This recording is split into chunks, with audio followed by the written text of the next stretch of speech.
신앙생활은요, 어둠의 길을 걷는 것이 아니라 빛의 길을 걷는 것입니다. 어둠 속에 머물러 있는 것이 아니라 어둠에서 빠져나와 빛을 향하여 걸어가는 인생입니다. 그것을 성경은 빛의 자녀들처럼 행하라 라는 말씀입니다.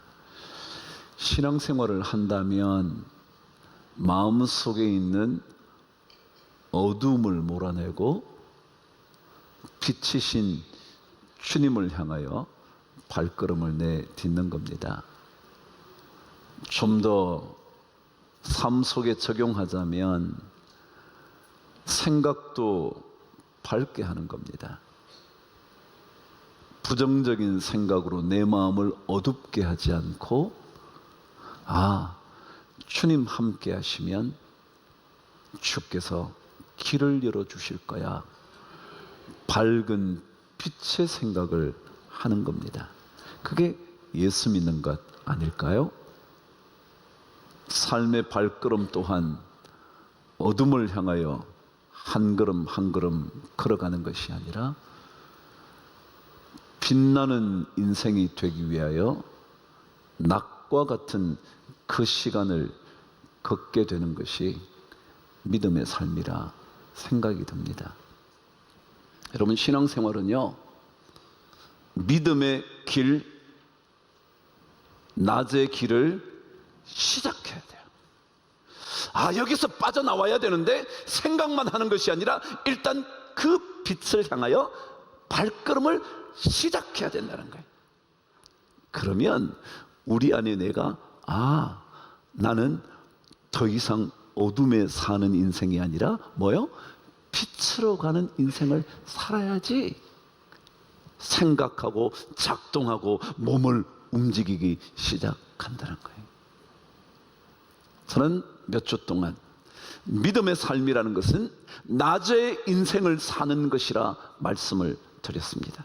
제 얘기가 아니라 하나님께서 성령의 역사로 바울의 마음을 움직여서 쓰게 하신 말씀 속에서 하나님의 믿음의 사람들은 어둠의 인생이 아니라 낮의 인생을 사는 거라 말씀하셨습니다. 자, 그렇다면 낮의 인생을 산다는 것은 도대체 어떤 것일까? 오늘 말씀 통해서 한두 가지 묵상해 보시죠. 저와 함께 13절 앞부분을 읽어 보겠습니다. 시작. 낮에와 같이 단정히 행해라. 낮의 인생은 어떤 인생이냐 하면 단정하게 사는 겁니다. 옷 매무새를 단정하게, 그리고 얼굴을 잘 다듬어서, 머리를 헝클어진 것이 아니라 잘 다듬어서, 이게 단정하다는 것입니다. 근데 단정해지려면 가장 중요한 전제 조건이 있다는 겁니다. 그것은 뭐냐면 누군가가 나를 쳐다보고 있다는 인식이 있는 사람은 단정합니다. 자, 오늘 여러분 교회 오시는데 아무도 없고 황목사도 없고 교인도 없으면 아무렇게나 오실 것 같으세요? 아니면 잘 차려입고 오실 것 같으세요? 나는 교회 가니까 그렇지 말고 그냥 어떤 공간에 여러분 가신다고 생각해요. 아무도 보지 않는다면 우리는 단정하게 차릴 필요가 없습니다. 더더욱 이것을 어둠이라고 생각하면 어둠은 아무도 못 봅니다. 아무도 보지 못합니다. 보지 못하는 곳에 여러분이 있다면 단정해야 할 필요가 하나도 없습니다. 그랬잖아요.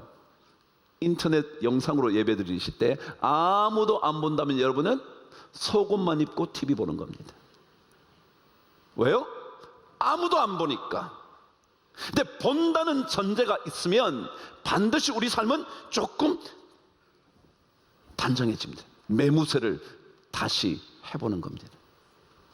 그래요, 신앙생활이 낮과 같은 인생을 살려면 단정하게 행하는 삶이 되어야 되는데 그것은 반드시 누군가 지켜보고 있다는 겁니다. 어둠은 아무도 못 봅니다. 제가 말씀했죠. 깜깜하면 어느 누구도 나의 모습을 보지 못합니다. 이렇게 있든 저렇게 있든, 심지어 뭐라고요? 벌거벗고 있다 해도 아무도 못 보는 겁니다. 그러니까 단정한 삶의 가장 중요한 전제 조건은 누군가 보고 있다는 겁니다. 사람은 물리적인 시야에서만 봅니다. 그러나 그 물리적인 시야가 가려지면 보지 못합니다. 그래서 사람들이 보지 못하면 괜찮을 거라 생각합니다. 아무도 보지 못하면 아무렇게나 행동합니다. 그런데 만일 누군가 본다면, 더더욱이 예수 믿는 사람들은 하나님 그분이 보시는 겁니다. 하나님께서 우리를 지켜보고 계시는 겁니다. 지켜보고 계시기 때문에 우리는 단정하게 행할 수밖에 없는 겁니다. 만일 그 하나님이 우리 안에 계시다면, 요게 낮에 행하는 삶, 낮의 인생을 사는 겁니다. 우리는 누군가가 지켜보고 있어요. 더더욱이 누구에게도 숨길 수 없는 하나님이 저를 지켜보고 계세요. 그래서 우리는 낮과 같이 단정하게 행할 수 있는 거죠. 한 시인의 이야기를 읽게 됐습니다. 그분은 어린 시절 아버지를 잃어버린, 9살 때 아버지를 잃어버린 채 홀 어머니 밑에서 살았다 했습니다. 그 옛적이니, 저보다 나이가 더 많은 사람이니, 그 시기에 어린 시절 아버지 없이 산다는 것이 얼마나 힘겨운 삶이었을까요? 삶의 질곡과 삶의 깊은 주름이 항상 삶을 지배하던 사람이었다 합니다. 그런데 그가 삶을 올곧게 살아갈 수 있는 역량을 주신 분이 두 분이 계셨는데, 그분이 할머니와 어머니셨다는 겁니다. 어느 날 이 아들에게 엄마가 이렇게 말을 했습니다. 얘야, 사람은 말이다, 할 말 다 하고 사는 거 아니란다. 억울함도 분함도 좀 남겨두는 거야. 잘한 일도 선한 일도 다 인정받길 바라면 안 되지. 그단 말이에요. 하늘이 하실 일도 남겨두는 거야.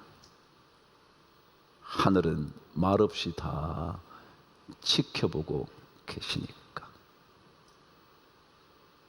하늘, 하나님이요.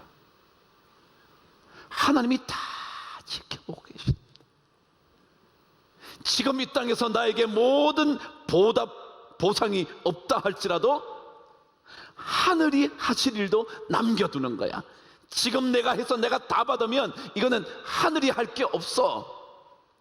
그래서 남겨도 억울함도 분함도 다 해결하려고 그러지 마. 하늘이 하시도록 남겨도. 그 뒷말이 뭐라고요? 하늘은 말없이 다 지켜보는 거니까. 여러분, 낮에와 같이 단정하게 사는 삶에는요, 누군가가 지켜보고 있다는 사실, 더더욱이 절대로 우리의 삶의 모든 순간을 놓치지 않으시는 하나님이 지켜보고 계신다는 사실, 이 사실을 알아야 낮에와 같이 단정하게 행할 수 있다는 겁니다. 이 단정함이라는 것은 마침내 그 의미가 존경받을 만한, 칭송을 받을 만한 이라는 단어의 의미입니다. 그렇습니다.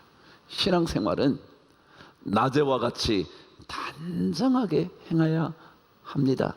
하나님이 보시는 줄 알고 내 삶을 잘 매무새를 챙기는 겁니다. 그러면 그 사람은 존경받고 칭송받는 인생의 주인공이 된다. 그런데 이 나제와 같이 단정하게 일하는 사람은 두 가지를 해야 되는데, 그 첫 번째가 12절 말씀에 있습니다. 저와 함께 읽으실까요? 시작. 밤이 깊고 낮이 가까웠으니 그러므로 우리가 어둠의 일을 벗고 빛의 갑옷을 입자. 첫 번째가 뭐냐면 어둠의 일을 벗어버려야 한대요. 어둠의 일을 벗어버려야 한대요. 설명이 필요할까요? 근데 여러분, 이 말씀을 읽을 때 저에게 다가온 중요한 대비가 있었습니다. 잘 한번 들어보세요. 어둠의 일을 벗고 빛의 갑옷을 입자. 자, 여러분, 대조가 되어 있습니다. 하나는 어둠입니다. 하나는 빛입니다. 하나는 벗는 것입니다. 하나는 입는 것입니다. 그런데 동일한 내용을 반복한 것이 있는데, 하나는 어둠의 일, 또 하나는 빛의 일이 아니라 뭐라고요? 갑옷. 그랬습니다. 그럼 일이라는 뜻은 뭐냐 하면요, 여러분과 제가 저지르는 것, 여러분이 행하는 것, 제가 만들어가는 것, 이걸 뭐냐면 일이라 그럽니다. 일. 특별히 이 일이라는 단어에는 내가 행함으로 인하여 일어나는 어떤 결과라는 것입니다. 다시 말하면 어둠의 일이라는 것은 여러분과 제가 선택함으로 이루어지는 일. 환경 때문에 그렇게 했다는 것이 아니고요, 그러한 환경 속에서 내가 선택해서 하는 일고 일이라 그런다는 거예요. 그러니까 누군가에게도 핑계 댈 수 없이 여러분과 제가 결정해서 하는 것, 그것을 뭐라 그런다고요? 일이라 그런다. 그러니까 어둠은 이 땅에 어둠이 있어서가 아니라 여러분과 제가 선택하기 때문에 어둠의 일이 생긴다. 이 땅에 수많은 타락의 사건들이 있는데 그 타락의 사건을 여러분과 제가 선택하기 때문에 그게 어둠의 일이다. 만일 선택하지 않으면 나하고는 관계없다. 이해가 되시나요? 이게 어둠의 일이라는 겁니다. 다시 말하면 여러분과 제가 어둠을 선택하지 않아야 한다는 것입니다. 여기에 벗는다는 말은 제쳐둔다라는 말입니다. 제쳐두는 겁니다. 어둠의 일을 떠나보내는 겁니다. 여러분과 저의 선택이 아니면 어둠의 일은 우리 것이 아닙니다. 그런데 우리는 자꾸만 우리가 스스로 선택하는 겁니다. 돈이 많다고 어둠의 일을 선택하지 않는 게 아닙니다. 돈이 없기 때문에 나는 어둠을 선택할 수밖에 없었다고 말할 수도 없습니다. 그것은 그것과 아무 관계도 없이 내가, 여러분이 선택할 때 주어지는 것, 그것을 우리는 일이라 그럽니다. 16세기는 유럽의 대항해 시대가 열린 때였습니다. 말하자면 드디어 바다를 향하여 나아가서 저 건너편에 있는 나라까지 정복하고 세력을 확장하게 된 시대였죠. 그 핵심 국가 중에 하나가 스페인이라는 나라였습니다. 그 스페인이라는 나라가 16세기에 드디어 대항해 시대를 열면서 남미까지 진출을 합니다. 스페인에서 남미까지요. 근데 말하자면 유럽에서 미국까지 가는 겁니다. 근데 왜 갔냐면 그곳에 가보니까 엄청난 광산이 있는데 은광산이 있는 거예요. 얼마나 많은 은을 채굴했냐 하면 그 당시 15,000톤이 넘도록 채굴했답니다. 여러분 보세요. 1톤짜리 트럭 아시나요? 1톤짜리 트럭이 몇 대라고요? 15,000대가 쫙 간다고 한번 생각해 보셔요. 얼마나 엄청난가. 그만큼 엄청난 은을 그 멕시코 남미에서 끌어온 겁니다. 그러니까 막 돈이 남아 도는 겁니다. 그래서 그 스페인이 그 엄청난 부를 획득해서 그들의 문화를 막 퍼뜨린 거예요. 여러분 남미 가시면요, 붉은 벽돌이 지붕의 집 이런 거요, 전부 다 스페인 영향입니다. 근데 이 엄청난 부를 획득한 그 스페인이 괜찮은 나라가 됐을까요? 어떤 나라가 됐을까요? 라고 물으신다면 안 좋은 나라가 됐구나 생각하시겠죠? 그래요. 그 엄청난 부를 획득한 스페인이 그때부터 사치와 향락과 쾌락에 빠져들기 시작하면서 스페인이 몰락하기 시작합니다. 참 이상하죠? 그렇게 엄청난 돈을 벌었는데, 그래요, 부유하다고 어둠의 일을 선택하지 않는 게 아닙니다. 어둠은 여러분이 선택하실 때 그렇게 됩니다. 내가 너무 어려워서 난 이런 게 할 수밖에 없어서요가 아니에요. 어떤 환경과 관계없이 여러분과 제가 선택함으로 인하여 주어지는 게 어둠의 일입니다. 그래서 이 일 벗어버려야 합니다. 다시 말하면 여러분과 제가 선택하지 않으셔야 어둠의 일을 벗을 수가 있습니다. 인간은요, 가만히 내버려두면 다 타락하는 겁니다. 방탕함과 술 취함과 호색과 음란과 다툼과 시기가 우리 인생을 사로잡는 겁니다. 가만히 놔두면. 그래서 이것을 벗어버려야 합니다. 그런데 오늘 성경은 이 어둠의 일을 벗고 빛의 일을 입어야 된다라고 말했어야 하는데 다르게 표현을 한 겁니다. 빛의 갑옷을 입어야 한다 그랬습니다. 왜 갑옷이라는 말을 썼을까? 왜 빛의 일이라고 말하지 않고 빛의 갑옷을 입는다고 그랬을까? 제가 언제인가 로마서를 말씀을 전하면서 선한 것은 우리에게 있다고요, 없다고요? 없다고요. 선은 우리가 행할 수 있는 게 사실은 아니에요. 다윗의 고백처럼 우리는 이미 태중에서 죄 가운데 잉태된 거거든요. 아담의 후손이라. 우리는 이미 죄가 가득한 거예요. 방금 말씀드렸잖아요. 가만히 놔두고 어둠 속에 아무도 보지 않는다면 우리는 전부 다 어둠을 선택하는 거예요. 악을 선택하는 거예요. 그래서 성경은 빛은 내가 선택해서 할 수 있는 게 아니에요. 오히려 빛의 갑옷을 입어야 된대요. 여러분, 빛이 누구예요? 성경은 그 빛을 예수 그리스도라 그럽니다. 물론 우리는 그 예수 그리스도의 빛을 받아서 작은 빛이 되긴 하지만 빛의 근원은 누구냐면 예수 그리스도예요. 그래서 오늘 14절에는 그렇게 말해요. 그래서 우리가 주 예수 그리스도로 뭐 하라고요? 옷 입어라. 위에 뭐라고? 빛의 갑옷을 옷 입고 밑에 예수 그리스도를 옷 입어라. 왜냐하면 빛이신 예수 없이는 우리는 절대로 뭐요? 선한 일을 행할 수가 없다는 거예요. 그래서 여기에 입는다는 말은 원래 뜻이 뭐냐면 어디 안으로 쏙 들어간다. 어디 안으로 쏙 들어가서 그래서 보호를 받는다. 빛이신 주님의 갑옷 속으로 쏙 들어가서 내가 악으로부터 보호를 받아야 내가 어둠에서 벗어날 수 있지, 절대로 내 스스로 선한 일을 행해봐야지 하는 순간 교만해지고요, 더 악한 인생을 살아가게 된다는 거예요. 중독자들이요, 못 벗어나서 중독이요. 도박이요, 발목을 자르고 손목을 자라도 간다잖아요.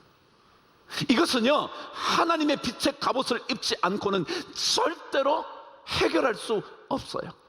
우리 인간 속에는 어둠이 너무 많아서 가만히 내버려두면 어느 순간 어둠과 악을 선택하기 때문에. 그래서 빛의 갑옷을 입어야 하는 거죠.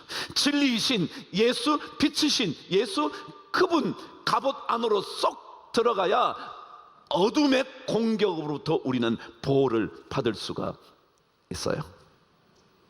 갑옷은요, 장신구가 아니에요. 그것을 내가 반드시 입어야만 악으로부터 빠져나와, 어둠으로부터 빠져나와 낮의 인생을 살 수 있게 되는 거예요. 신앙생활은 성령의 도우심에 기초를 두어야 합니다. 여러분과 제가 깨끗하게 살아야지 도덕적으로 해결될 수가 없습니다. 제가 언젠가 그런 말씀 드렸나요? 저를 아껴주시던 철학과 교수 그분이 그런 말씀 하시더라고요. 윤리학 전공한 사람 치고 윤리적으로 사는 사람이 없다고 그러시대요. 우리 인간이 그런 거예요. 그 노구의 철학자가 영락교회 다니셨는데 머리가 희끗희끗 뒤로 넘기신 그분이 헌금 바구니를 들고 다니셔, 예배 시간에. 왜요? 여러분, 인간은요 자기 스스로 선을 행할 능력이 없어요. 빛이신 주님의 갑옷을 입지 않으면, 성령의 은혜를 경험하지 않으면, 성령에 붙들려 살지 않으면 절대 안 돼. 순식간에 우리는 악을 선택해요. 어둠이 그만큼 무서운 거거든요. 쉽게 어둠의 일에 빠져들지 않기란 너무 힘들거든요. 제가 조금 전에 말씀드렸던 한 시인의 어머니 또 다른 얘기 한번 들려드려 볼게요. 제가 그랬죠. 그 시인은 어릴 때 아버님을 잃었다고. 홀 어머니 밑에 사는 사람, 혹시라도 호로 자식이 될까봐 어머니는 늘 신경 썼겠죠. 근데 그 어머니가 이 아들에게 늘 날마다 마당을 쓸게 했다는 겁니다. 시골이니까 마당이 거의 있지 않았어요? 아파트가 없을 때도 막 마당을 쓰는데 날씨가 추워도 나가서 쓸어야 되고요, 비가 오는 날에도 비가 오니까 나뭇잎 파잎이 막 떨어지니까 또 쓸어야 되고요. 그래서 늘 마당 쓰는 일이 짜증나는, 화가 나는 일이었다는 겁니다. 그런데 마당을 쓸고 나면 어머니가 그렇게 말씀하셨대. 얘야, 아버지가 없는 우리 집안은 더 단정해야 한단다. 아버지가 없는 우리 집은 더 단정해야 한다. 깨끗하고 가지런한 아침마당에 들어서면 누군들 삼가는 마음을 갖지 않겠느냐. 그러니 깨끗이 쓸거라. 깨끗하게 정돈된 아침마당에 누군가가 들었을 때 삼가하는 마음, 조심해야지 라는 마음이 들 수 있도록. 여러분, 낮의 인생은 단정하게 사는 겁니다. 여러분은 사람들에게서는 숨을 수 있을지 모르지만 하나님께로부터는 절대로 숨지 못합니다. 아무도 보지 못해도 하나님은 반드시 지켜보고 계십니다. 그래서 그 하나님이 보시는 줄 알고 주의 성령의 도우심을 받아 어둠의 일을 벗어버리고 빛의 자녀들처럼 살아가는 우리 모든 성도님들 되시기를 주의 이름으로 축복합니다.